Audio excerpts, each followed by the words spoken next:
John Gray, PhD. Men are from Mars, women are from Venus, the classic guide to understanding the opposite sex. Dedication. This book is dedicated with deepest love and affection to my wife, Bonnie Gray. Her love, vulnerability, wisdom, and strength have inspired me to be the best I can be to share what we have learned together. Contents. Dedication. Introduction to the paperback edition. Introduction 1. Men are from Mars, women are from Venus 2. Mr. Fix-It and the Home Improvement Committee 3. Men go to their caves and women talk 4. How to motivate the opposite sex 5. Speaking different languages 6. Men are like rubber bands 7. Women are like waves 8. Discovering our different emotional needs 9. How to avoid arguments 10. Scoring points with the opposite sex 11. How to communicate difficult feelings 12. How to ask for support and get it 13. Keeping the magic of love alive. Acknowledgements about the author. Other books by John Gray, PhD. Copyright about the publisher.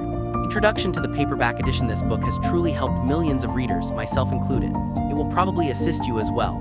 Without these new insights, I don't think I would be happily married today or be such a dedicated father to my children. The same issues that would frustrate me 23 years ago in my relationship with my wife Bonnie are the same issues that occasionally come up today. The difference today is that I am more tolerant, accepting, and understanding. I can more correctly interpret her words and reactions and know better how to respond. I may be an expert about gender differences in communication, but Bonnie and my daughters are still sometimes a mystery to me. If anything, this book helps us to be more tolerant and forgiving when someone doesn't respond the way you think he or she should. Fortunately, perfection is not a requirement for creating great relationships. Gender insight helps us to be more tolerant and forgiving when someone doesn't respond the way we think he or she should. With increasing stresses at work, and with higher expectations of lasting romance at home, relationships today are challenging for almost everyone. Gaining a better understanding of where your partner is coming from will certainly make your relationships easier. Increasing tolerance for our differences does not mean passive acceptance of a problematic or passionless relationship. Instead, this healthy adaptation is based on real insight that helps us to understand our partners better and respond in ways that are more loving and will inspire the best in them. You cannot, nor should you ever try to change your partner. That is his or her job. Your job is to change the ways you communicate, react, and respond to your partner. With new insight, you have fed wisdom and power to adjust your approach. With better communication, you can more effectively give the support you seek, and in return, you will be more successful in getting the support you want as well. With new insight, you have the added wisdom and power to change your approach rather than seeking to change your partner. A few people misuse the concepts in this book. They use the examples and explanations to justify not making important adjustments that could make a relationship work better. For example, I point out that men often need to go to their cave to recharge from the day.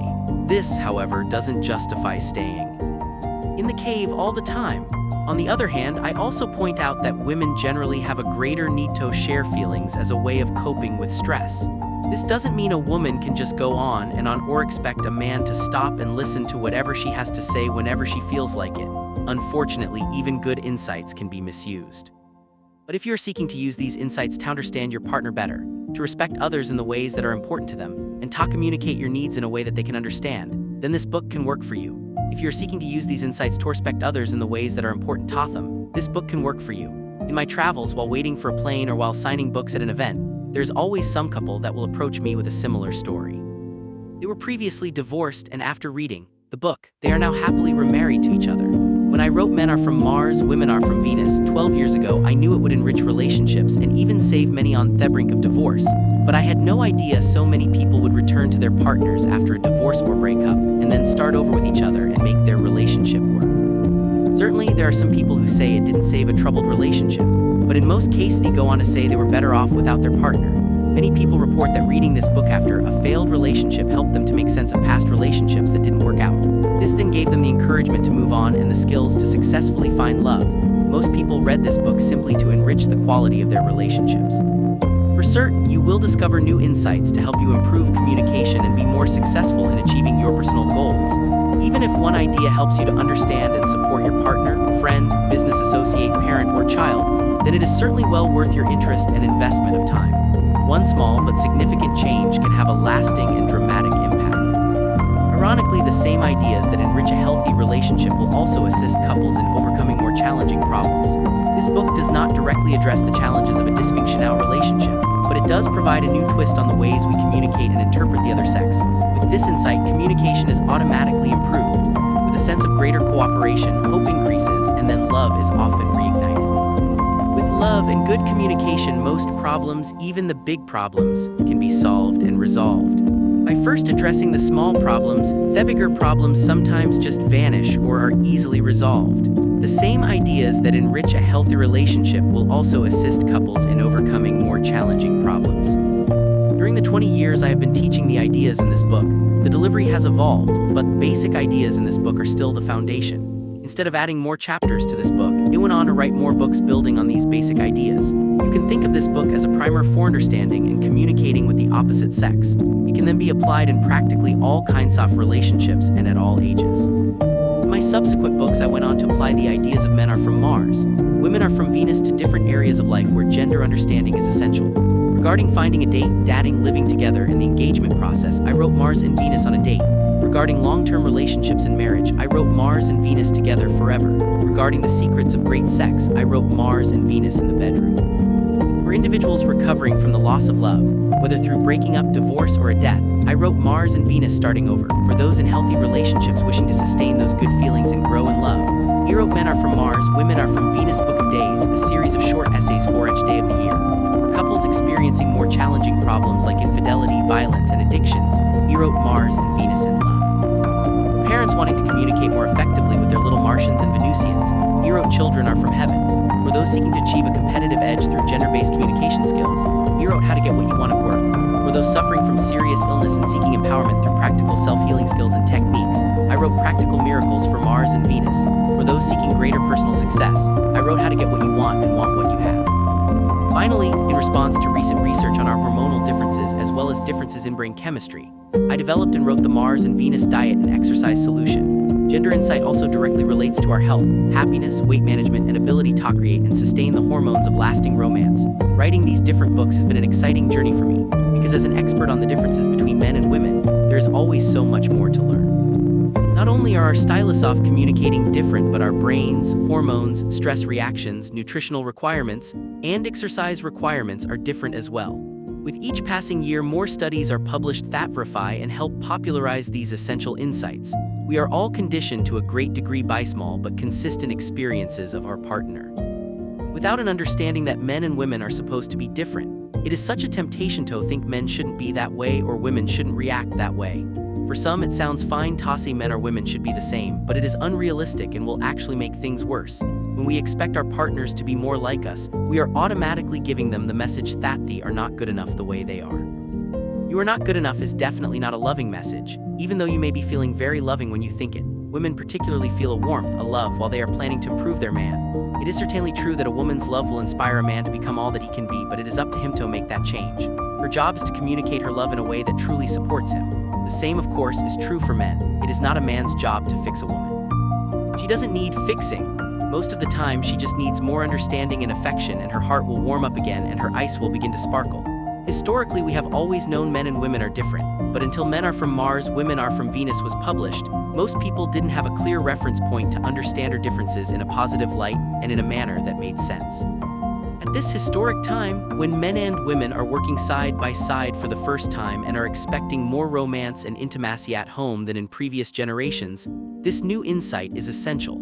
Today, without a positive way to interpret our different reactions, we can easily blame our problems on our partners rather than our own approach. Expecting or demanding that men and women think, feel, react, and respond in the same way will only set you up for failure and disappointment in your relationships. We too easily blame our problems on our partners rather than our own approach. The various insights and examples from Men Are From Mars, Women Are From Venus help us to understand our common differences in a positive light. This doesn't imply that all people experience these differences exactly as I point them out. Every person is certainly unique, but in certain ways many men share characteristics that most women just don't understand, and women share certain characteristics that just don't make sense to most men. Now we can understand each other better and also not be hard on our partners when they forget. The differences I focus on are certainly common, but there are exceptions. Generally speaking, about 10% of women will relate more to being from Mars. This is often simply a result of being born with higher testosterone levels than most other women. Even when this is the case, these women still have all the female hormones for pregnancy and childbirth. For these women, this book is often a revelation that helps them identify their feminine needs and gives them more support and permission to nurture their female side. As we explore these differences together, keep in mind I am not describing how women and men should be. I am simply pointing out how and why men and women commonly misunderstand each other when and if these differences show up. When men and women are single for a long time, the differences are sometimes not as defined. These common differences will generally show up the most after getting involved in an intimate relationship, having children together, or when we are under a lot of stress. In addition to gender differences, many of our differences have to do with our own unique personalities and temperaments, as well as the social influences of our families and of society. The differences I focus on between men and women are primarily caused by brain and hormonal differences. Gender differences show up the most after getting involved in an intimate relationship, having children together, or when we are under a lot of stress. This book does not address or provide solutions to all the different kinds of relationship issues. Certainly, there are many problems in relationships that have nothing to do with understanding the opposite sex. And even these problems, like drug and alcohol addiction, affairs and infidelity, depression and sickness, along with seemingly irreconcilable differences and dysfunctional character defects, are all dramatically complicated by a lack of understanding of the opposite sex. Even with these big problems, by first focusing on solving the little problems with better communication and more consideration, our hearts begin to open, and a positive and powerful transformation can occur. 20 years ago, when I began developing and teaching these ideas, they were very controversial. But today they have become widely accepted in our society and are referred to at all levels of education as well as in most spiritual traditions. I came to these conclusions after counseling thousands of men and women. Repeatedly, women would have the same complaints about men and their husbands. These common complaints were very different from the complaints men had. Men would often complain, "She's making a big deal out of nothing, she is overreacting, she is withholding sex, or she is unreasonable." And then when a man was considering divorce, his common statement was, "No matter what I do, it is not enough to make her happy." Rarely did I hear women say this. Instead, women would often complain, "He doesn't listen, he is inattentive, he is no longer romantic, he doesn't compliment me, he is less affectionate, or he is self-centered." When considering divorce, a woman would say, "I give and give, but I don't get back. I have nothing left to give." This is a far cry from a man's basic frustration that his wife is just not happy, and as a result, he feels like giving up. Men often complain, "She's overreacting," and women complain, "He doesn't listen." By remembering men are from Mars, women are from Venus at times of frustration, worry, or disappointment. Instead of thinking something is wrong with your partner or your relationship, y'all may discover that you are misinterpreting the situation. With a more accurate interpretation, you can then adjust your actions and responses so that you begin to get more of what you're wanting.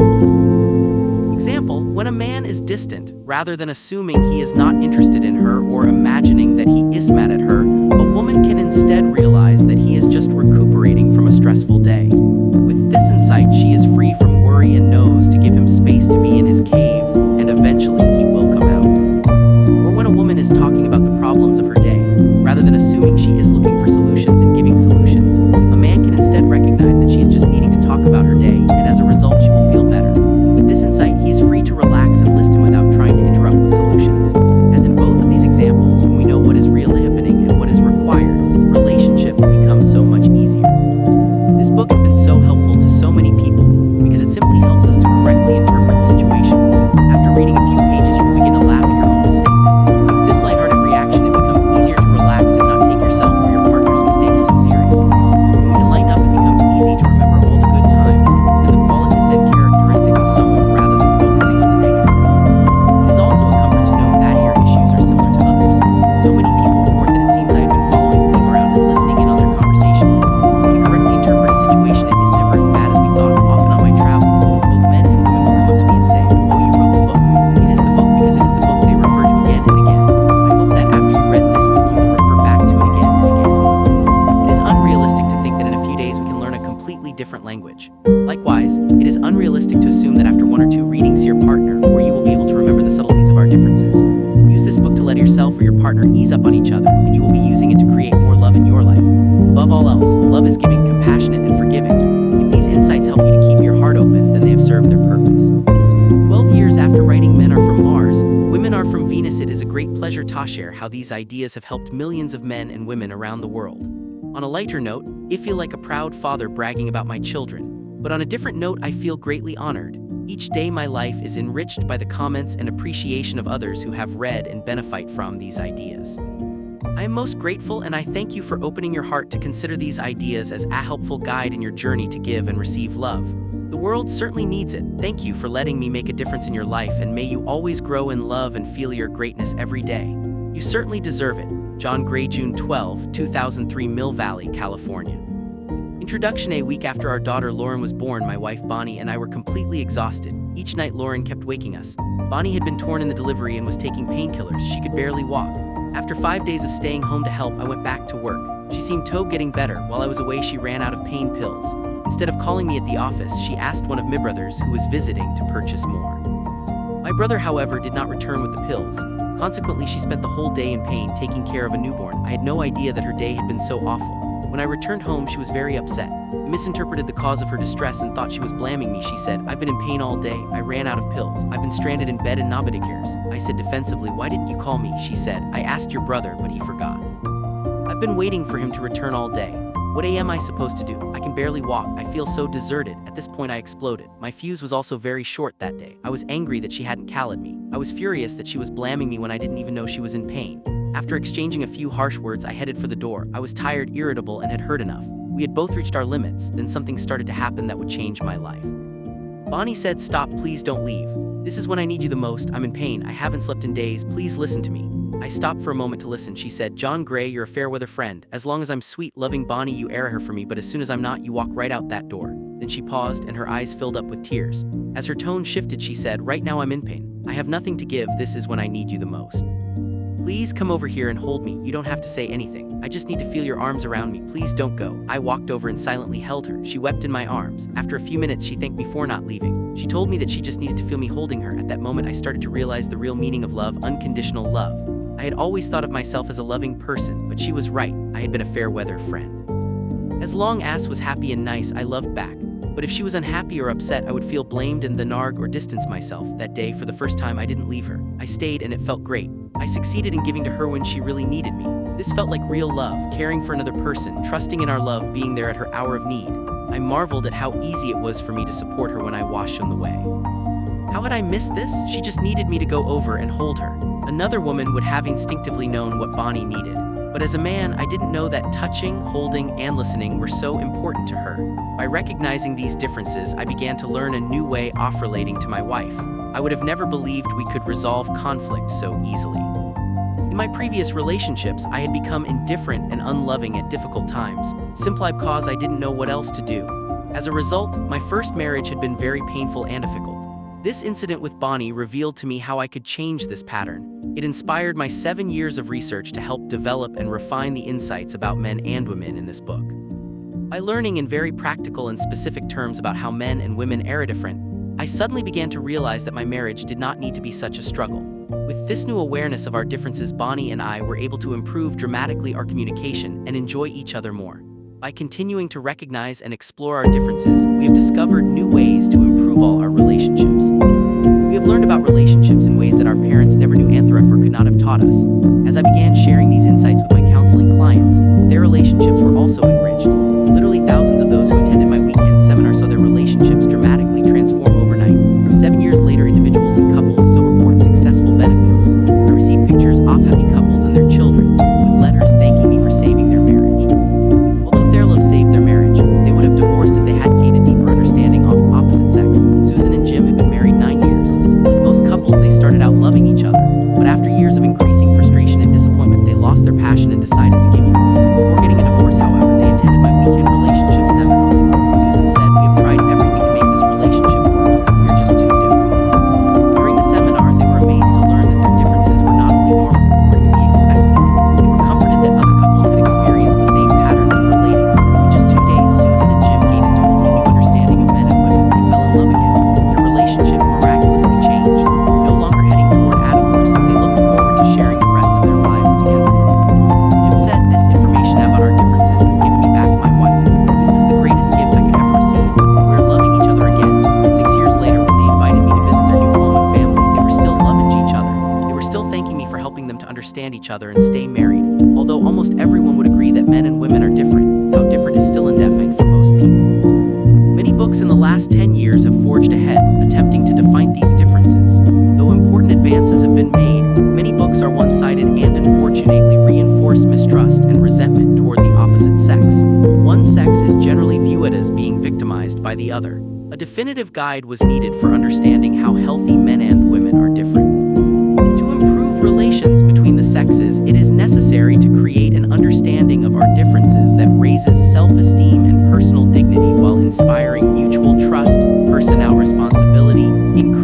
cooperation, and greater love.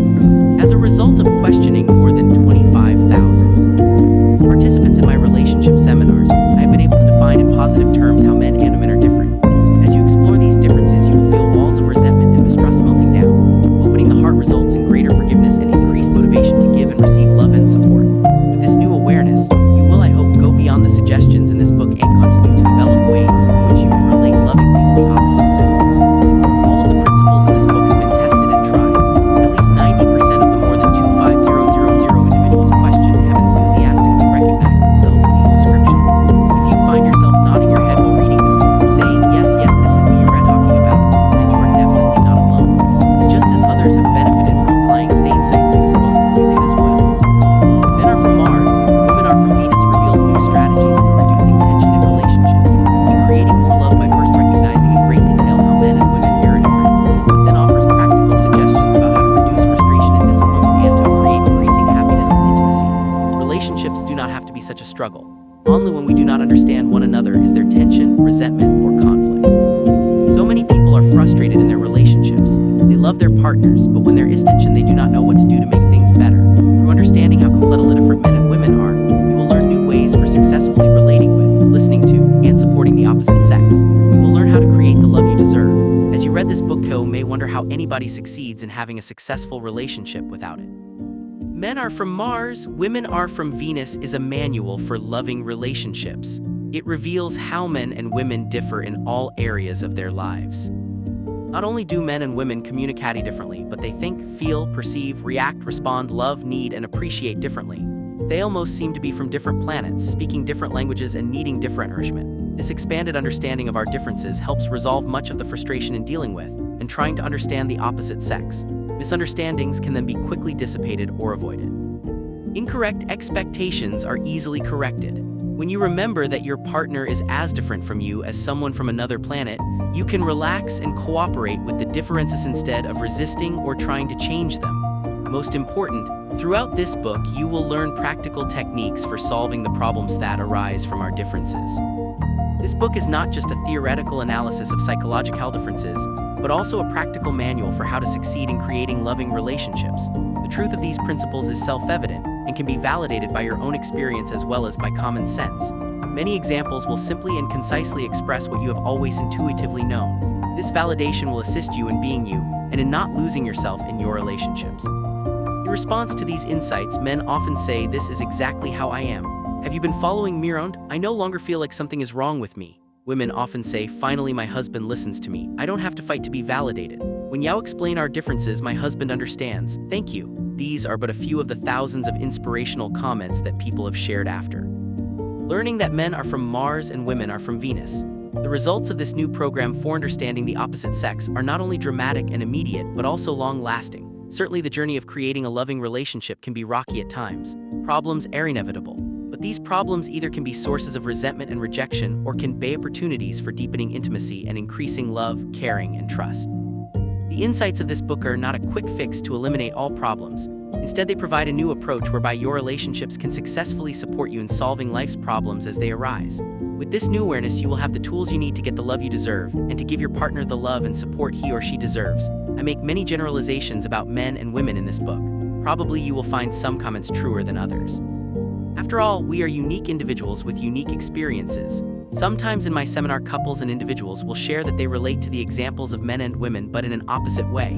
The man relates to my descriptions of women and the woman relates to my descriptions of men. I call this role reversal. If you discover you are experiencing role reversal, I want to assure you that everything is all right. I suggest that when you do not relate to something in this book, either ignore it, moving on to something you do relate to, or look deeper inside yourself. Many men have denied some of their masculine attributes in order to become more loving and nurturing. Likewise, many women have denied some of their feminine attributes in order to earn a living in a workforce that rewards masculine attributes. If this is the case, then by applying the suggestions, strategies, and techniques in this book, you not only will create more passion in your relationships, but also will increasingly balance your masculine and feminine characteristics. In this book, I do not directly address the question of why men and women are different. This is a complex question to which there are many answers, ranging from biological differences, parental influence, education and birth order to cultural conditioning by society, the media, and history. These issues are explored in great depth in my book Men, Women, and Relationships. Making peace with the opposite sex. Although the benefits of applying the insights in this book are immediate, this book does not replace the need for therapy and counseling for troubled relationships or survivors of a dysfunctional family. Even healthy individuals may need therapy or counseling in challenging times. I believe strongly in the powerful and gradual transformation that occurs in therapy, marriage counseling, and 12-step recovery groups. Repeatedly, I have heard people say that they have benefited more from this new understanding of relationships than from years of therapy. I, however, believe that their years of therapy or recovery work provided the groundwork that allowed them to apply these insights so successfully to their life and relationships. If our past was dysfunctional, then even after years of therapy or attending recovery groups, we still need a positive picture of healthy relationships. This book provides that vision. On the other hand, even if our past has been very loving and nurturing, times have changed, and a new approach to relationships between the sexes is still required. It is essential to learn new and healthy ways of relating and communicating. I believe everyone can benefit from the insights in this book. The only negative response I hear from participants in my seminars and in the letters I receive is, "I wish someone had told me this." Therefore, it's never too late to increase the love in your life. You only need to learn a new way. Whether you are in therapy or not, if you want to have more fulfilling relationships with the opposite sex, this book is for you. It is a pleasure to share with you. Men are from Mars, women are from Venus. May you always grow in wisdom and in love. May the frequency of divorce decrease and the number of happy marriages increase. Our children deserve a better world. John Gray, November 15, 1991, Mill Valley, California. When men are from Mars, women are from Venus. Imagine that men are from Mars and women are from Venus. One day long ago, the Martians, looking through their telescopes, discovered the Venusians. Just glimpsing the Venusians awakened feelings they had never known. They fell in love and quickly invented space travel and flew to Venus. The Venusians welcomed the Martians with open arms. They had intuitively known that this day would come. Their hearts opened wide to a love they had never felt before. The love between the Venusians and Martians was magical. They delighted in being together, doing things together, and sharing together. Though from different worlds, they reveled in their differences. They spent months learning about each other, exploring and appreciating their different needs, preferences, and behavior patterns. For years, they lived together in love and harmony. Then they decided to fly to Earth. In the beginning, everything was wonderful and beautiful. But the effects of Earth's atmosphere took hold, and one morning, everyone woke up with a peculiar kind of amnesia, selective amnesia. Both the Martians and Venusians forgot that they were from different planets and were supposed to be different. In one morning, everything they had learned about their differences was erased from their memory. And since that day, men and women have been in conflict. REMABRINGOUR differences without the awareness that we are supposed to be different. Men and women are at odds with each other. We usually become angry or frustrated with the opposite sex because we have forgotten this important truth. We expect the opposite sex to be more like ourselves. We desire them to want what we want and feel the way we feel. We mistakenly assume that if our partners love us, they will react and behave in certain ways. The ways we react and behave when we love someone. This attitude sets us up to be disappointed again and again and prevents us from taking the necessary time to communicate lovingly about our differences. We mistakenly assume that if our partners love us, they will react and behave in certain ways. The ways we react and behave when we love someone. Men mistakenly expect women to think, communicate, and react the way men do. Women mistakenly expect men to feel, communicate, and respond the way women do. We have forgotten that men and women are supposed to be different. As a result, our relationships are filled with unnecessary friction and conflict. Clearly recognizing and respecting these differences dramatically reduces confusion when dealing with the opposite sex. When you remember that men are from Mars and women are from Venus, everything can be explained. An overview of our differences throughout this book. I will discuss in great detail our differences. Each chapter will bring you new and crucial insights. Here are the major differences that we will explore. In Chapter 2, we will explore how men's and women's values are inherently different and try to understand the two biggest mistakes we make in relating to the opposite sex. Men mistakenly offer solutions and invalidate feelings, while women offer unsolicited advice and direction. Through understanding our Martian-Venusian background, it becomes obvious why men and women unknowingly make these mistakes. By remembering these differences, we can correct our mistakes and immediately respond to each other in more productive ways. In Chapter 3, we'll discover the different ways men and women cope with stress. While Martians tend to pull away and silently think about what's bothering them, Venusians feel an instinctive need to talk about what's bothering them. You will learn new strategies for getting what you want at the conflicting times. We will explore how to motivate the opposite sex in Chapter 4. Men are motivated when they feel needed, while women are motivated when they feel cherished. We will discuss the 3 steps for improving relationships and explore how to overcome our greatest challenges. Men need to overcome their resistance to giving love, while women must overcome their resistance to receiving it. In Chapter 5, you'll learn how men and women commonly misunderstand each other because they speak different languages. A Martian-Venusian phrase dictionary is provided to translate commonly misunderstood expressions. You will learn how men and women speak and even stop speaking for entirely different reasons. Women will learn what to do when a man stops talking, and men will learn how to listen better without becoming frustrated. In Chapter 6, you will discover how men and women have different needs for intimacy. A man gets close, but then inevitably needs to pull away. Women will learn how to support this pulling away process so he will spring back to her like a rubber band. Women also will learn the best times for having intimate conversations with a man. We will explore in Chapter 7 how a woman's loving attitudes rise and fall rhythmically in a wave motion. Men will learn how correctly to interpret these sometimes sudden shifts of feeling. Men also will learn to recognize when they are needed the most and how to be skillfully supportive at those times without having to make sacrifices. In Chapter 8, you'll discover how men and women give the kind of love they need and not what the opposite sex needs. Men primarily need a kind of love that is trusting, accepting, and appreciative. Women primarily need a kind of love that is caring, understanding, and respectful. You will discover the 6 most common ways you may unknowingly be turning off your partner. Chapter 9, we will explore how to avoid painful arguments. Men will learn that by acting as if they are always right, they may invalidate a woman's feelings. Women will learn how they unknowingly send messages of disapproval instead of disagreement, thus igniting a man's defenses. The anatomy of an argument will be explored along with many practical suggestions for establishing supportive communication. Chapter 10 will show how men and women keep score differently. Men will learn that for Venusians, every gift of love scores equally with every other gift, regardless of size. Instead of focusing on one big gift, men are reminded that the little expressions of love are just as important. 101 ways to score points with women are listed. Women, however, will learn to redirect their energy into ways that score big with men by giving men what they want. In Chapter 11, you'll learn ways to communicate with each other during difficult times. The different ways men and women hide feelings are discussed along with the importance of sharing feelings. The love letter technique is recommended for expressing negative feelings to your partner, as a way of finding greater love and forgiveness. You will understand why Venusians have a more difficult time asking for support in Chapter 12, as well as why Martians commonly resist requests. You will learn how the phrases "could you" and "can you" turn off men and what to say instead. You will learn the secrets for encouraging a man to give more and discover in various ways the power of being brief, direct, and using the correct wording. In Chapter 13, you'll discover the 4 seasons of love. This realistic perspective of how love changes and grows will assist you in overcoming the inevitable obstacles that emerge in any relationship. You will learn how your past or your partner's past can affect your relationship in the present, and discover other important insights for keeping the magic of love alive. In each chapter of Men Are From Mars, Women Are From Venus, you will discover new secrets for creating loving and lasting relationships. Each new discovery will increase your ability to have fulfilling relationships. Good INT and TIONS are not enough. Falling in love is always magical. It feels eternal, as if love will last forever. We naively believe that somehow we're exempt from the problems our parents had, free from the odds that love will die, assured that it is meant to be and that we are destined to live happily ever after. But as the magic recedes and daily life takes over, it emerges that men continue to expect women to think and react like men, and women expect men to feel and behave like women.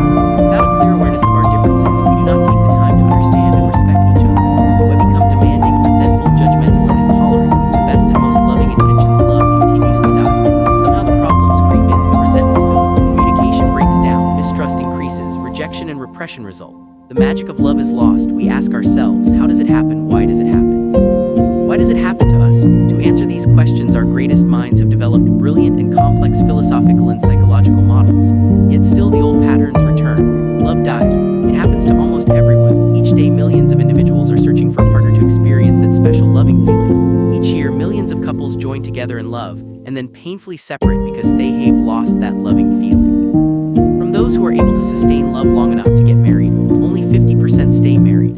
Out of those who stay together, possibly another 50% are not fulfilled. They stay together out of loyalty and obligation or from the fear of starting over. Very few people indeed are able to grow in love. Yet it does happen. When men and women are able to respect and accept their differences, then love has a chance to blossom. When men and women are able to respect and accept their differences, then love has a chance to blossom. Through understanding the hidden differences of the opposite sex, we can more successfully give and receive the love that is in our hearts. By validating and accepting our differences, creative solutions can be discovered whereby we can succeed in getting what we want.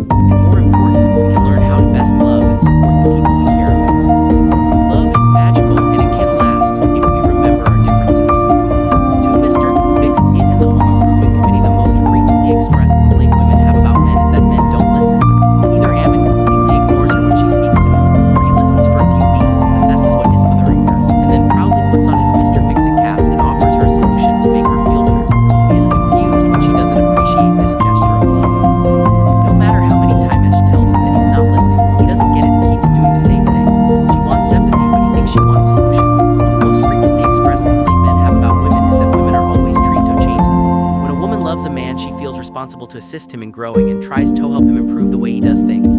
She forms a home improvement committee, and he becomes her primary focus. No matter how much he resists her help, she persists, waiting for any opportunity to help him or tell him what to do. She thinks she's nurturing him while he feels he's being controlled. Instead, he wants her acceptance. These two problems can finally be solved by first understanding why men offer solutions and why women seek to improve. Let's pretend to go back in time, where by observing life on Mars and Venus, before the planets discovered one another or came to Earth, we can gain some insights into men and women. Life on Mars. Martians value power, competency, efficiency, and achievement. They are always doing things to prove themselves and develop their power and skills. Their sense of self is defined through their ability to achieve results. They experience fulfillment primarily through success and accomplishment. A man's sense of self is defined through his ability to achieve results. Everything on Mars is a reflection of these values. Even their dress is designed to reflect their skills and competence.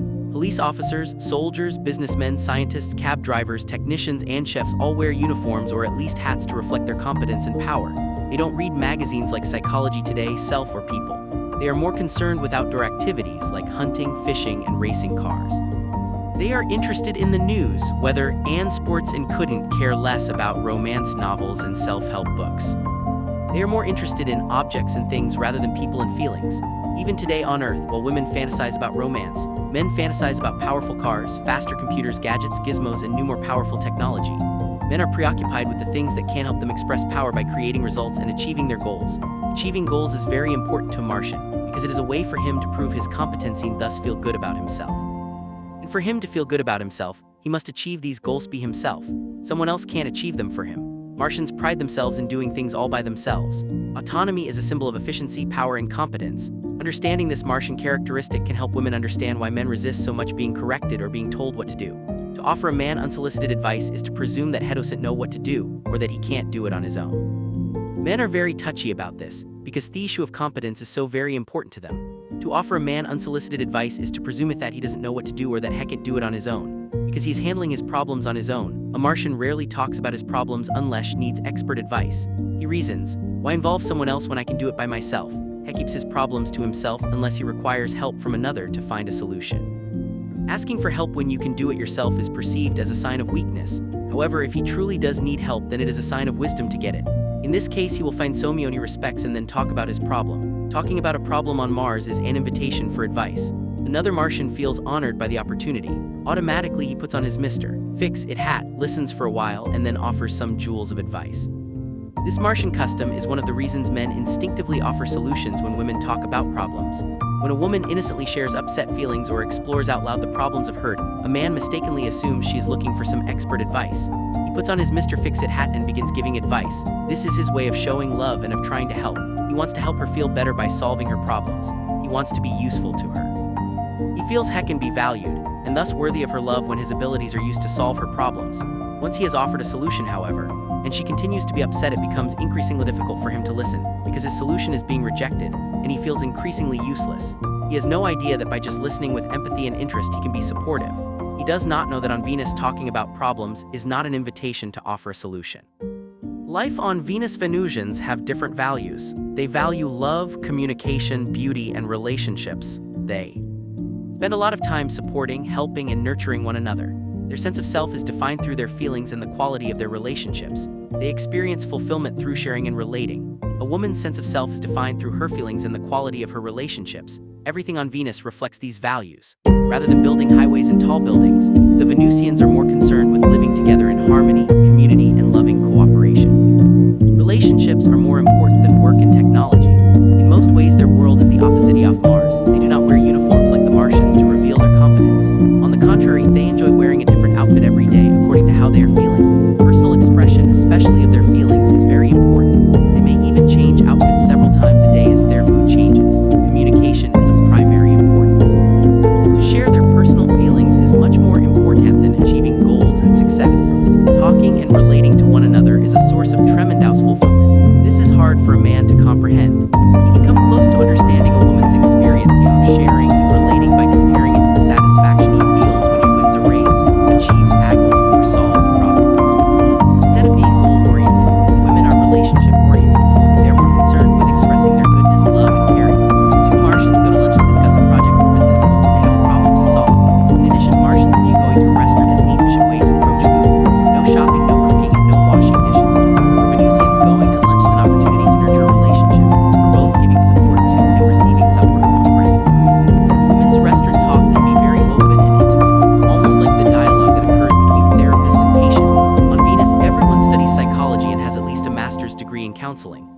are very involved in personal growth, spirituality, and everything that can nurture life, healing, and growth. Venus is covered with parks, organic gardens, shopping centers, and restaurants. Venusians are very intuitive. They have developed this ability through centuries of anticipating the needs of others. They pride themselves in being considerate of the needs and feelings of others. The sign of great love is to offer help and assistance to another Venusian without being asked. Because proving one's competence is not as important to a Venusian, offering help is not offensive, and needing help is not a sign of weakness. A man, however, may feel offended because when a woman offers advice, he doesn't feel she trusts his ability to do it himself. A woman has no conception of this male sensitivity because for her it is another feather in her hat if someone offers to help her. It makes her feel loved and cherished. But offering help to a man can make him feel incompetent, weak, and even unloved. On Venus, it is a sign of caring to give advice and suggestions. Venusians firmly believe that when something is working, it can always work better. Their nature is to want to improve things. When they care about someone, they freely point out what can be improved and suggest how to do it. Offering advice and constructive criticism is an act of love. Mars is very different. Martians are more solution-oriented. If something is working, their model is not changing. Their instinct is to leave it alone if it is working. Don't fix it unless it is broken is a common expression. When a woman tries to improve a man, he feels she is trying to fix him. He receives the message that he is broken. She doesn't realize her caring attempts to help him may humiliate him. She mistakenly thinks she is just helping him to grow. About giving advice without this insight into the nature of men, it's very easy for women unknowingly and unintentionally to hurt and offend the man she loves most. For example, Tom and Mary were going to a party. Tom was driving. After about 20 minutes and going around the same block a few times, it was clear to Mary that Tom was lost. She finally suggested that he call for help. Tom became very silent. They eventually arrived at the party, but the tension from that moment persisted the whole evening. Mary had no idea why he was so upset. From her side, she was saying, "I love and care about you, so I'm offering you this help." From his side, he was offended. What he heard was, "I don't trust you to get us there. You are incompetent." Without knowing about life on Mars, Mary could not appreciate how important it was for Tom to accomplish his goal without help. Offering advice was the ultimate insult. As we have explored, Martians never offer advice unless asked. A way of honoring another Martian is always to assume he can solve his problem unless he is asking for help. Mary had no idea that when Tom became lost and started circling the same block, it was a very special opportunity to love and support him. At that time, he was particularly vulnerable and needed some extra love. To honor him by not offering advice would have been a gift equivalent to his buying her a beautiful bouquet of flowers or writing her a love note. After learning about Martians and Venusians, Mary learned how to support Tom at such difficult times. The next time he was lost, instead of offering help, she restrained herself from offering any advice, took a deep, relaxing breath, and appreciated in her heart what Tom was trying to do for her. Tom greatly appreciated her warm acceptance and trust. Generally speaking, when a woman offers unsolicited advice or tries to help a man, she has no idea of how critical and unloving she may sound to him. Even though her intent is loving, her suggestions do offend and hurt. His reaction may be strong, especially if he felt criticized as a child or he experienced his father being criticized by his mother. Generally speaking, when a woman offers unsolicited advice or tries to help a man, she has no idea of how critical and unloving she may sound to him. For many men, it is very important to prove that they can get to their goal, even if it is a small thing like driving to a restaurant or party.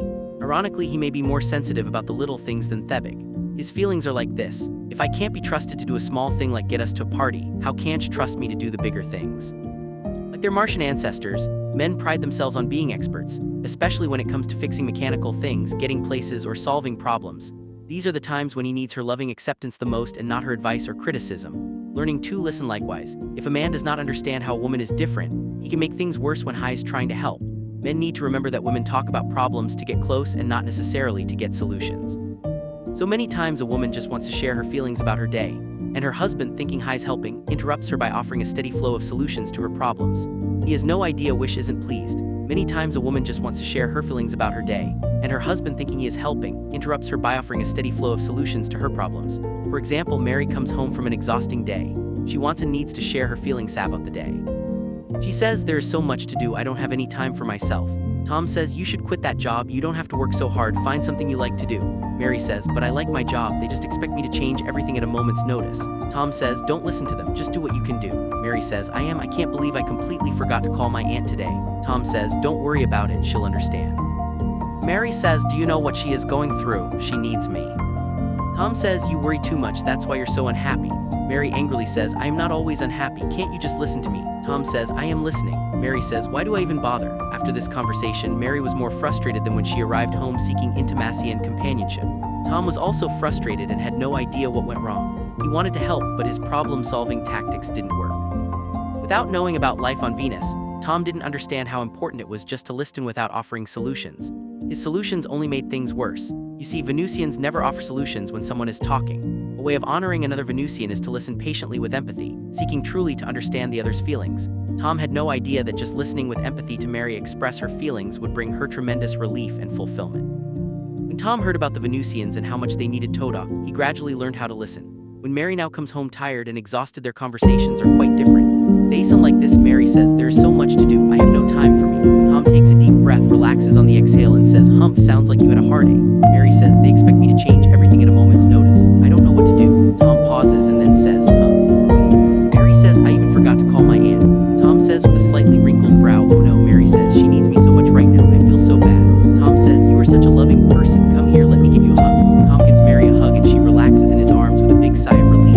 She then says, "I love talking with you, you make me really happy, thanks for listening, I feel much better." Only Mary, but also Tom, felt better. He was amazed at how much happier his wife was when Heavenly learned to listen. With this new awareness of their differences, Tom learned the wisdom of listening without offering solutions, while Mary learned the wisdom of letting go and accepting without offering unsolicited advice or criticism. To summarize the two most common mistakes we make in relationships: 1. A man tries to change a woman's feelings when she is upset by becoming Mr. Fix-It and offering solutions to her problems that invalidate her feelings. 2. A woman tries to change a man's behavior when he makes mistakes by becoming the Home Improvement Committee and offering unsolicited advice or criticism in defense of Mr. Fix-It and the Home Improvement Committee. In pointing out these two major mistakes, I do not mean that everything is wrong with Mr. Fix-It or the Home Improvement Committee. These are very positive Martian and Venusian attributes. The mistakes err only in timing and approach. A woman greatly appreciates Mr. Fix-It as long as he doesn't come out when she is upset. They need to remember that when women seem upset and talk about problems is not the time to offer solutions. Instead, she needs to be heard and gradually she will feel better on her own. She does not need to be fixed. A man greatly appreciates the Home Improvement Committee as long as it is requested. Women need to remember that unsolicited advice or criticism, especially if he has made a mistake, makes him feel unloved and controlled. He needs her acceptance more than her advice in order to learn from his mistakes. When a man feels that a woman is not trying to improve him, he is much more likely to ask for her feedback and advice. When our partner resists us, it is probably because we have made a mistake in our Timminger approach. Understanding these differences makes it easier to respect our partner's sensitivities and be more supportive. In addition, we recognize that when our partner resists us, it is probably because we have made a mistake in our timing or approach. Let's explore this in greater detail. When a woman resists a man's solutions, when a woman resists a man's solutions, he feels his competence is being questioned. As a result, he feels mistrusted, unappreciated, and stops caring. His willingness to listen understandably lessens.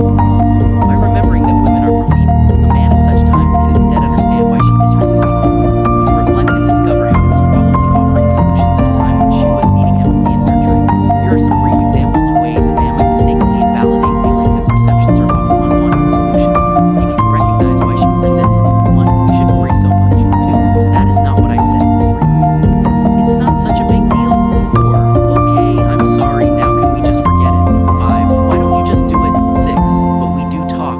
7. You shouldn't feel hurt, that's not what I meant. 8. So what are you trying to say? 9. But you shouldn't feel that way. 10. How can you say that? Last week I spent the whole day with you, we had a great time. 11. Okay, then just forget it. 12. Alright, I'll clean up the backyard, does that make you happy? 13. I got it, this is what you should do. 14. Look, there's nothing we can do about it. 15. If you're going to complain about doing it, then don't do it. 16. Why do you let people treat you that way? Forget them. If you're not happy, then we should just get a divorce. 18. Alright, then you can do it from now on. 19. From now on I will handle it. 20. Of course I care about you, that's ridiculous. 21. Would you get to the point? 22. All we have to do is. 23. That's not at all what happened. Each of these statements either invalidates or attempts to explain upset feelings or offers a solution destined suddenly to change her negative feelings to positive feelings. The first step a man can take to change this pattern is simply to stop making the above comments. We explore this topic more fully in Chapter 5. To practice listening without offering any invalidating comments or solutions is, however, a big step. By clearly understanding that his timing and delivery are being rejected and not his solutions, Ammon can handle a woman's resistance much better. He doesn't take it so personally. By learning ta lesson, gradually he will experience that she will appreciate him more even when at first she is upset with him. When a man resists the home improvement committee, when a man resists a woman's suggestions, she feels as though he doesn't care. She feels her needs are not being respected. As a result, she understandably feels unsupported and stops trusting him. At such times, by remembering that men are from Mars, she can instead correctly understand why he is resisting her. She can reflect and discover how she was probably giving him unsolicited advice or criticism rather than simply sharing her needs, providing information, or making a request. Here are some brief examples of ways a woman might unknowingly annoy a man by offering advice or seemingly harmless criticism. As you explore this list, remember that these little things can add up to create big walls of resistance and resentment. In some of the statements, the advice or criticism is hidden. See if you can recognize why he might feel controlled. 1. How can you think of buying that? You already have one. 2. Those dishes are still wet. They'll dry with spots. 3. Your hair is getting kind of long, isn't it? 4. There's a parking spot over there. Turn the car around. 5. You want to spend time with your friends. What about me? 6. You shouldn't work so hard. Take a day off. 7. Don't put that there. It will get lost. 8. You should call a plumber. He'll know what to do. 9. Why are we waiting for a table? Didn't you make reservations? 10. You should spend more time with the kids. They miss you. 11. Your office is still a mess. How can you think in here? When are you going to clean it up? 12. You forgot to bring it home again. Maybe you could put it in a special place where you can remember it. Driving too fast. Slow down or you'll get a ticket. 14. Next time we should read the movie reviews. 15. I didn't know where you were. You should have called. 16. Somebody drank from the juice bottle. Don't eat with your fingers. You're setting a bad example. 18. Those potato chips are too greasy. They're not good for your heart. 19. You are not leaving yourself enough time. 20. You should give me more advance notice. I can't just drop everything and go to lunch with you. 21. Your shirt doesn't match your pants. 22. Bill called for the third time. When are you going to call him back? 23. Your toolbox is such a mess. I can't find anything. You should organize it. When a woman does not know how to directly ask a man for support, Chapter 12, or constructively share a difference of opinion, Chapter 9, she may feel powerless to get what she needs without giving unsolicited advice or criticism. Again, we explore this topic more fully later on. To practice giving acceptance and not giving advice and criticism is, however, a big step. By clearly understanding he is rejecting not her needs, but the way she is approaching him, she can take his rejection less personally and explore more supportive ways of communicating her needs. Gradually, she will realize that a man wants to make improvements when he feels he's being approached as the solution to a problem rather than as the problem itself. A man wants to make improvements when he feels he's being approached as the solution to a problem rather than as the problem itself. If you are a woman, I suggest that for the next week practice restraining from giving any unsolicited advice or criticism. The men in your life not only will appreciate it, but also will be more attentive and responsive to you. If you are a man, I suggest that for the next week you practice listening whenever a woman speaks, with the sole intention of respectfully understanding what she is going through. Practice biting your tongue whenever you get the urge to offer a solution or change how she is feeling. You will be surprised when you experience how much she appreciates you. 3 men go to their caves, and women talk. One of the biggest differences between men and women is how they cope with stress. Men become increasingly focused and withdrawn, while women become increasingly overwhelmed and emotionally involved. At these times, a man's needs for feeling good are different from a woman's. He feels better by solving problems, while she feels better by talking about problems. Not understanding and accepting these differences creates unnecessary friction in our relationships. Let's look at a common example. When Tom comes home, he wants to relax and unwind by quietly reading the news. He is stressed by the unsolved problems of his day and finds relief through forgetting them. His wife Mary also wants to relax from her stressful day. She, however, wants to find relief by talking about the problems of her day. Tension slowly building between them gradually becomes resentment. Tom secretly thinks Mary talks too much, while Mary feels it.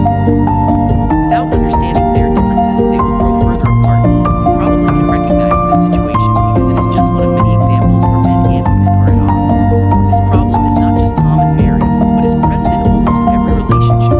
Solving this problem for Tom and Mary depends not on how much they loved each other, but on how much they understood the opposite sex. Without knowing that women really do need to talk about problems to feel better, Tom would continue to think Mary talked too much and resist listening to her. Without knowing that Tom was reading the news to feel better, Mary would feel ignored and neglected. She would persist in trying to get him to talk when he didn't want to. These two differences can be resolved by first understanding in greater detail how men and women cope with stress. Let's again observe life on Mars and Venus and glean some insights about men and women. Coping with stress on Mars and Venus. When a Martian gets upset, he never talks about what is bothering him. He would never burden another Martian with his problem unless his friend's assistance was necessary to solve the problem. Instead, he becomes very quiet and goes to his private cave to think about his problem, mulling it over to find a solution. When he has found a solution, he feels much better and comes out of his cave. If he can't find a solution, then he does something to forget his problems, like reading the news or playing a game. By disengaging his mind from the problems of his day, gradually he can relax. If his stress is really great, it takes getting involved with something even more challenging, like racing his car, competing in a contest, or climbing a mountain. To feel better, Martians go to their caves, toss all the problems alone. When a Venusian becomes upset or stressed by her day, to find relief, she seeks out someone she trusts and then talks in great detail about the problems of her day. Venusians share feelings of being overwhelmed. They suddenly feel better. This is the Venusian way. To feel better, Venusians get together and openly talk about their problems. On Venus, sharing your problems with another actually is considered a sign of love and trust and not a burden. Venusians are not ashamed of having problems. Their egos are dependent not on looking competent, but rather on being in loving relationships. They openly share feelings of being overwhelmed, confused, hopeless, and exhausted. A Venusian feels good about herself when she has loving friends with whom to share her feelings and problems. A Martian feels good when he can solve his problems on his own in his cave. The secrets of feeling good are still applicable today. Finding relief in The Cave. When a man is stressed, he will withdraw into the cave of his mind and focus on solving a problem. He generally picks the most urgent problem or the most difficult. He becomes so focused on solving this one problem that he temporarily loses awareness of everything else. Other problems and responsibilities fade into the background. At such times, he becomes increasingly distant, forgetful, unresponsive, and preoccupied in his relationships. For example, when having a conversation with him at home, it seems as if only 5% of his mind is available for the relationship while the other 95% is still at work. His full awareness is not present because he is mulling over his problem, hopping to find a solution. The more stressed he is, the more gripped by the problem he will be. At such times, he is incapable of giving a woman the attention and feeling that she normally receives and certainly deserves. His mind is preoccupied and he is powerless to release it. If, however, he can find a solution, instantly he will feel much better and come out of his cave. Suddenly he is available for being in a relationship again. However, if he cannot find a solution to his problem, then he remains stuck in the cave. To get unstuck, he is drawn to solving little problems, like reading the news, watching TV, driving his car, doing physical exercise, watching a football game, playing basketball, and so forth. Any challenging activity that initially requires only 5% of his mind can assist him in forgetting his problems and becoming unstuck. Then the next day he can redirect his focus to his problem with greater success. Let's explore in greater detail a few examples. Jim commonly uses reading the newspaper to forget his problems. When he reads the paper, he is no longer being confronted with the problems of his day. With the 5% of his mind that is not focused on his work problems, he begins forming opinions and finding solutions for the world's problems. Gradually, his mind becomes increasingly involved with the problems in the news, and he forgets his own. In this way, he makes the transition from being focused on his problems at work to focusing on the many problems of the world, for which he is not directly responsible. This process releases his mind from the gripping problems of work so he can focus on his wife and family again. Tom watches a football game to release his stress and unwind. He releases his mind from trying to solve his own problems by solving the problems of his favorite team. Through watching sports, he can vicariously feel he has solved a problem with each play. When his team scores points or wins, he enjoys the feeling of success. If his team loses, he suffers their loss as his own. In either case, however, his mind is released from the grip of his real problems. For Tom and many men, the inevitable release of tension that occurs at the completion of any sporting event, news event, or movie provides a release from the tension he feels in his life. How women react to the cave. When a man is stuck in his cave, he is powerless to give his partner the quality attention she deserves. It is hard for her to be accepting of him at these times because she doesn't know how stressed he is. If he were to come home and talk about all his problems, then she could be more compassionate. Instead, doesn't talk about his problems, and she feels he's ignoring her. She can tell he is upset but mistakenly assumes he doesn't care about her because he isn't talking to her. Women generally do not understand how Martians cope with stress. They expect men to open up and talk about all their problems the way Venusians do. When a man is stuck in his cave, a woman resents his not being more open. She feels hurt when he turns on the news or goes outside to play some basketball and ignores her. To expect a man who is in his cave instantly to become open, responsive, and loving is as unrealistic as expecting a woman who is upset immediately to calm down and make complete sense.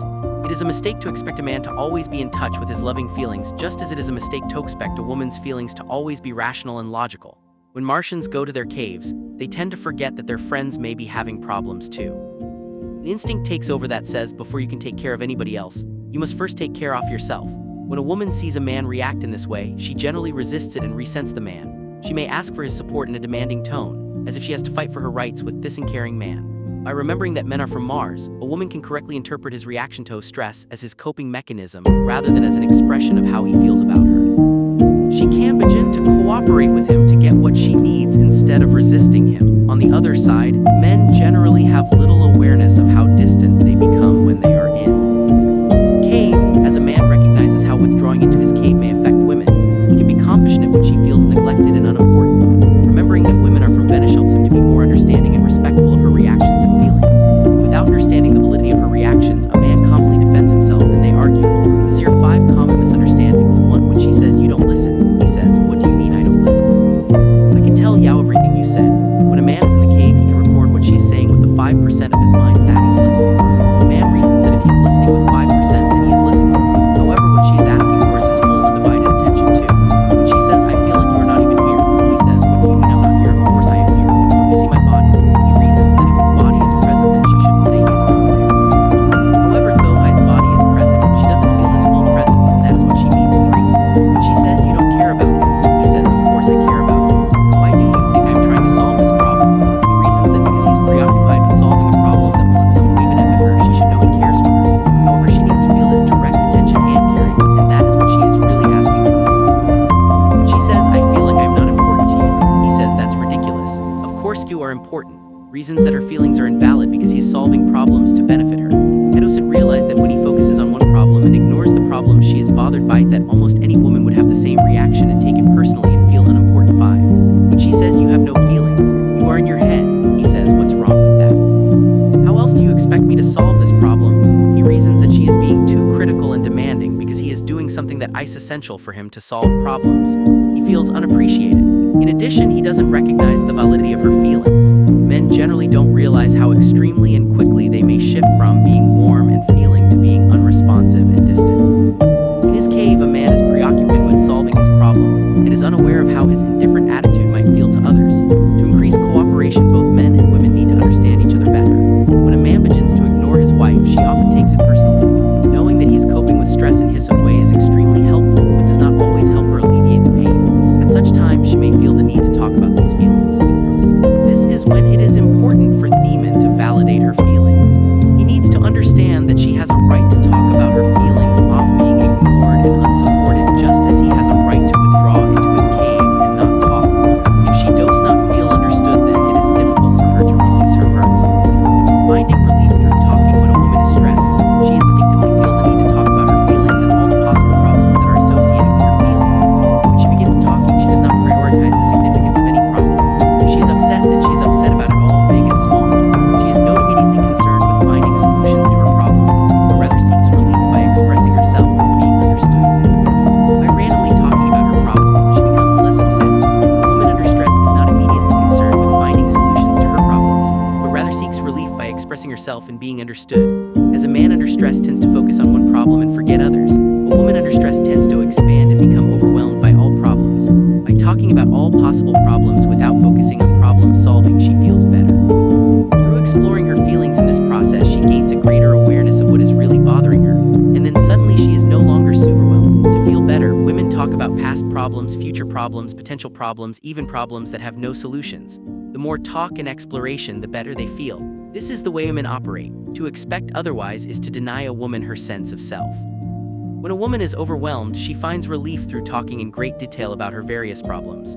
Gradually, if she feels she's being heard, her stress disappears. After talking about one topic, she will pause and then move on to the next.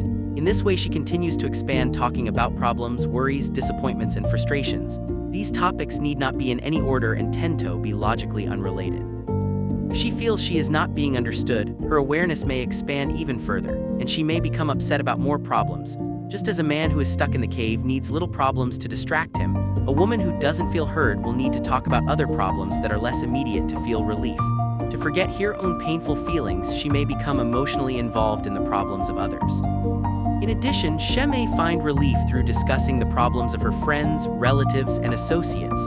Whether she's talking about her problems or others' problems, Talking is a natural and healthy Venusian reaction to stress. To forget her own painful feelings, a woman may become emotionally involved in the problems of others.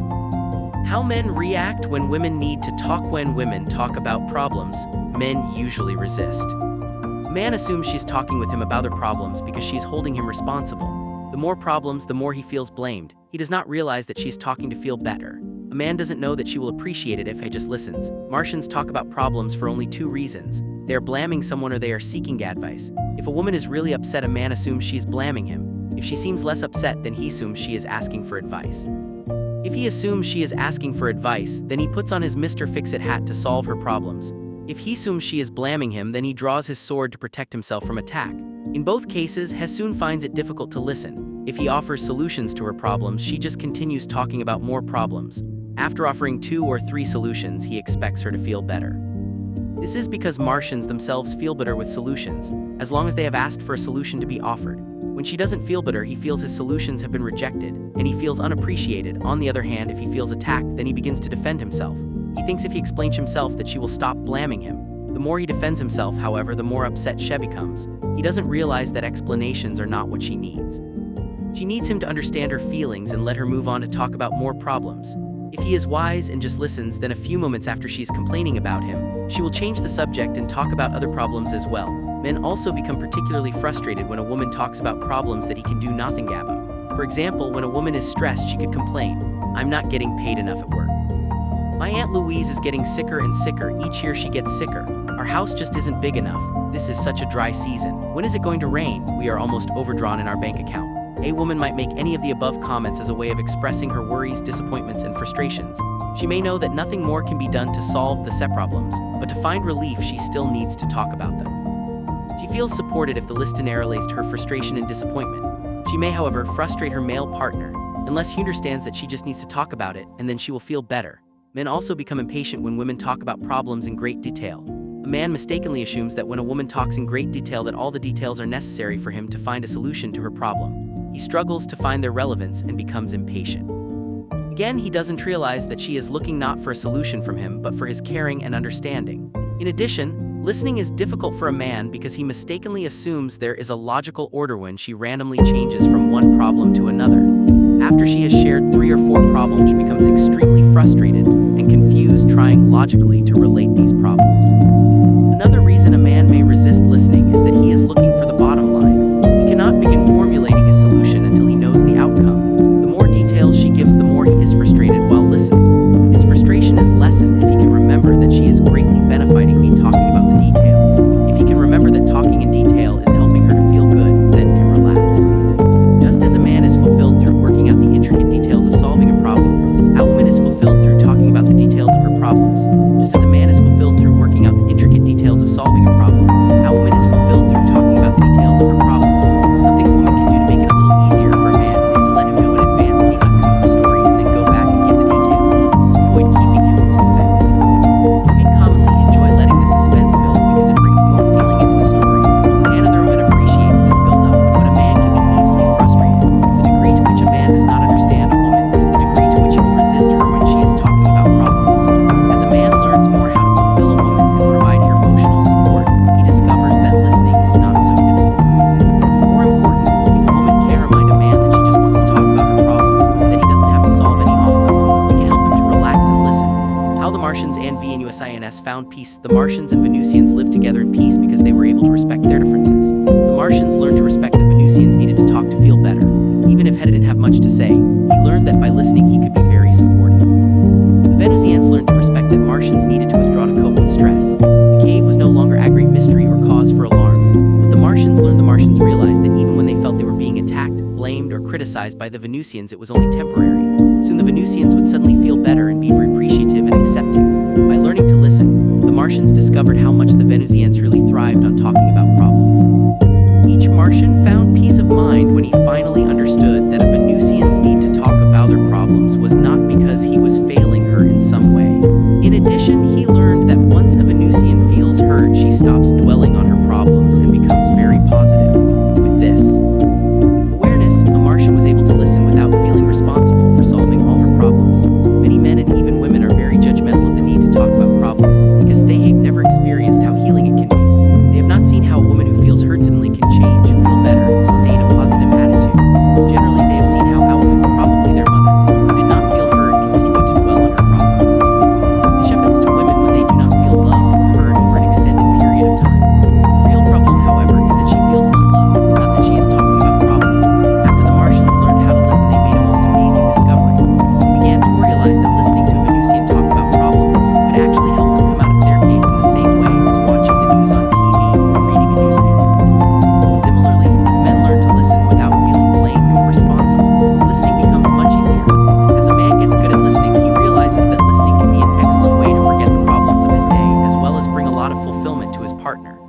on days when he is realistic, he may need to be in his cave and slowly come out by some other distraction, like the news or a competitive sport. What the Venusians learned: the Venusians also found peace of mind when they finally understood that a Martian going into his cave was not a sign that he didn't love her as much. They learned to be more accepting of him at the set times because he was experiencing a lot of stress. The Venusians were not offended when Martians were easily distracted.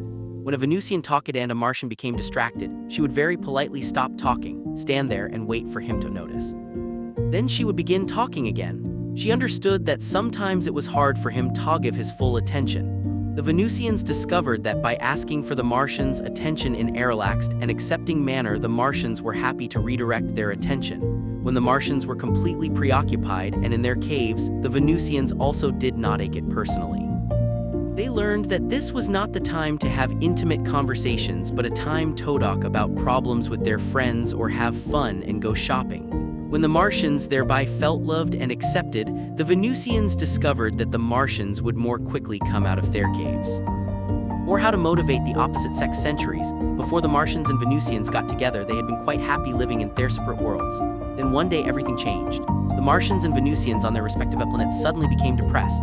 It was this depression, however, that motivated them eventually to come together. Understanding the secrets of their transformation helps us today to recognize how men and women are motivated in different ways. With this new awareness, you will be better equipped to support your partner as well as get the support you need at difficult and stressful times. Let's go back in time and pretend to witness what happened when the Martians became depressed. Everyone on the planet left the cities and went to their caves for a long time. They were stuck and couldn't come out, until one day when a Martian happened to glimpse the beautiful Venusians through his telescope. As he quickly shared his telescope, the sight of these beautiful beings inspired the Martians, and their depression miraculously lifted. Suddenly they felt needed. They came out of their caves and began building a fleet of spaceships to fly to Venus. When the Venusians became depressed, to feel better they formed circles and began talking with one another about their problems. But this didn't seem to relieve the depression.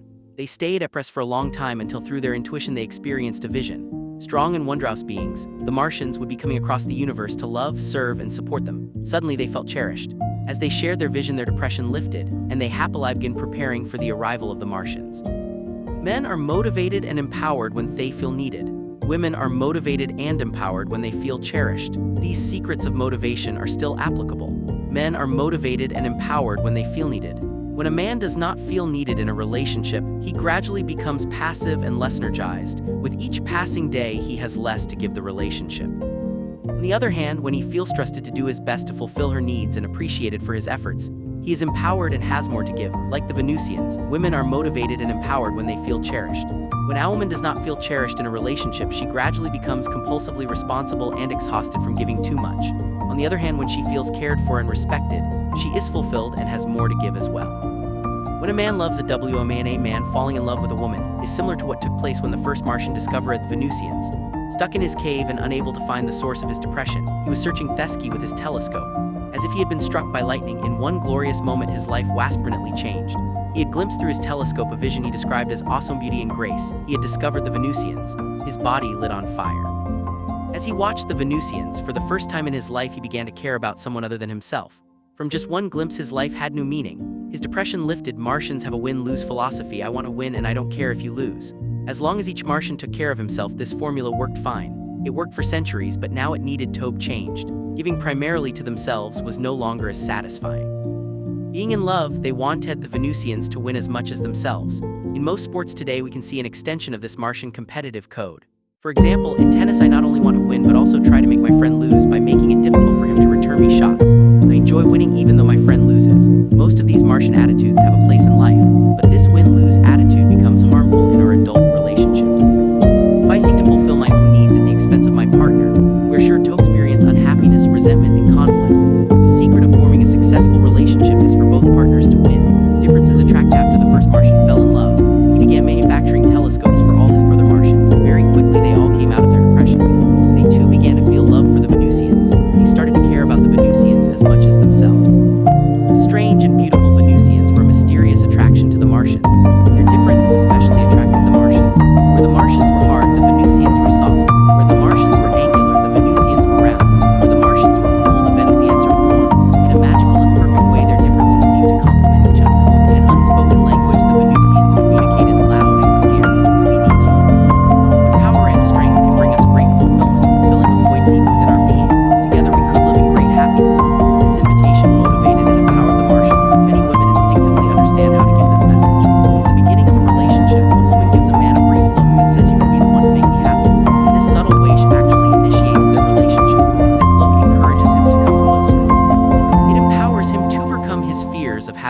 relationship. Unfortunately, once they are in a relationship and as the problems begin to emerge, she doesn't know how important that message still is to him, and Negelgsto send it. The Martians were very motivated by the possibility of making a difference on Venus. The Martian race was moving to a new level of evolution. They were no longer satisfied by just proving themselves and developing their power. They wanted to use their power and skills in the service of others, especially in the service of the Venusians. They were beginning to develop a new philosophy, a win-win philosophy. They wanted a world where everyone cared for themselves as well as for others. Love motivates Martians. The Martians began building a fleet of spaceships that would carry them across the heavens to Venus.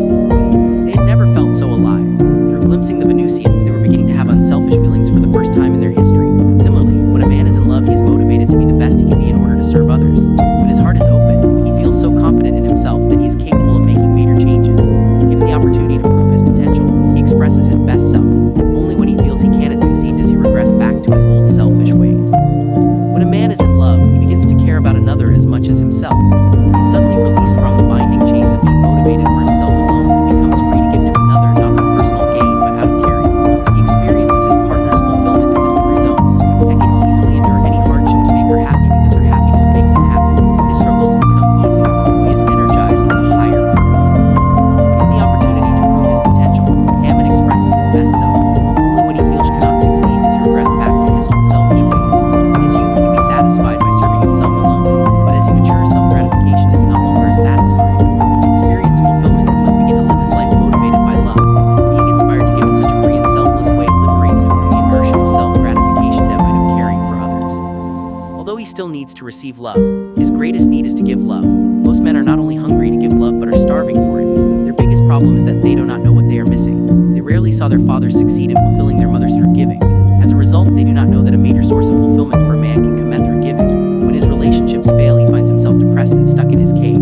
He stops caring and doesn't know why he is so depressed. At such times, he withdraws from relationships or intimacy and remains stuck in his cave. He asks himself what it is all for and why he should bother. He doesn't know that he has stopped caring because he doesn't feel needed. He does not realize that by finding someone who needs him, he can shake off his depression and be motivated again. Not to be needed is a slow death for a man. When a man doesn't feel he is making a positive difference in someone else's life, it is hard for him to continue caring about his life and relationships. It is difficult to be motivated when he is not needed. To become motivated again, he needs to feel appreciated, trusted, and accepted. Not to be needed is a slow death for a man. When a woman loves a man, a woman falling in love with a man is similar to what took place when the first Venusian believed that the Martians were coming. She dreamed that a fleet of spaceships from the heavens would land and a race of strong and caring Martians would emerge. These beings would not need nurturing but instead wanted to provide for and take care of the Venusians. These Martians were very devoted and were inspired by the Venusian beauty and culture. The Martians recognized that their power and competence were meaningless without someone to serve. These wondrous and admirable beings had found relief and inspiration in the promise of serving, pleasing, and fulfilling the Venusians. What a miracle other Venusians had similar dreams and instantly came out of their depressions. The realization that transformed the Venusians was the belief that help was on the way because the Martians were coming. The Venusians had been depressed because they felt isolated and alone. To come out of depression, they needed to feel that loving help was on the way. Most men have little awareness of how important it is to a woman to feel supported by someone who cares. Women are happy when they believe their needs will be met. When a woman is upset, overwhelmed, confused, exhausted, or hopeless, what she needs most is simple companionship. She needs to feel she is not alone. She needs to feel loved and cherished. Empathy, understanding, validation, and compassion go a long way to assist her in becoming more receptive and appreciative of his support. Men don't realize this because their Martian instincts tell them it's best to be alone when they are upset. When she is upset, out of respect he will leave her alone, or if he stays he makes matters worse by trying to solve her problems. He does not instinctively realize how very important closeness, intimacy, and sharing are to her. What she needs most is just someone to listen. Through sharing her feelings, she begins to remember that she is worthy of love and that her needs will be fulfilled. Doubt and mistrust melt away. Her tendency to be compulsive relaxes as she remembers that she is worthy of love. She doesn't have to earn it. She can relax, give less, and receive more. She deserves it. A woman's tendency to be compulsive relaxes as she remembers that she is worthy of love. She doesn't have to earn it. She can relax, give less, and receive more. She deserves it.